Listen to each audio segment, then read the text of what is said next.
খবরদার খবরদার পেলাম আমার মা লাশের সামনে কেউ হবি না। একদম মেরে ফেলাম, একদম কাইটা ভালো মুখাই দিলাম তোমারে।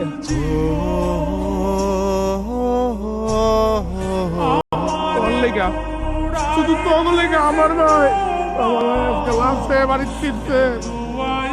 যা আমার মা লাশের সামনে তো সর সর পেলাম। এইসব কি কইতেছো ভাইজান? আমার লাগে মা মরছে মানে?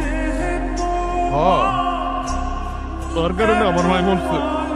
আরে আমি কতবার কইছি আমার ভাই অনেক অসুস্থ ভাই, তার পায়ে ধরি তোর আল্লাহর রাস্তে রাস্তার ফকির রোমান শিক্ষা দেয় কয়না টাকা দে।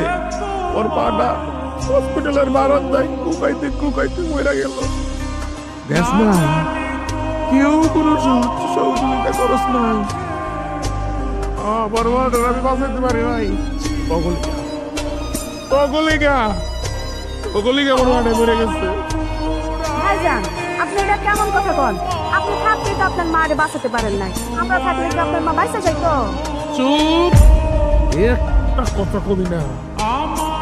তগলিকা তোর লেগা বিশেষ করে আমার মার আজকে তুই আমগো বাড়িতে আমার পরে আমগো বাড়ির সুখ শান্তি সব শেষ হয়ে গেছে।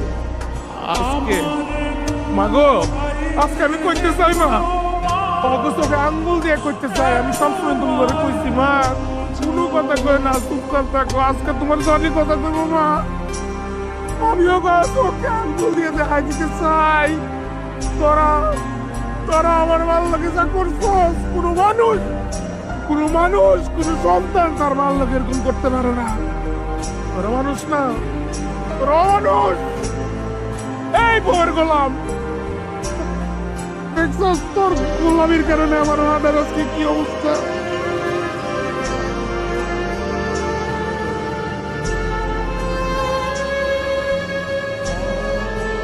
কেমন কথা বল আপনি? যে যাওয়ার সে তো যাবেই, তার কি আটকানো যাইবো? মরণ তো সকালই হইব, তাই না?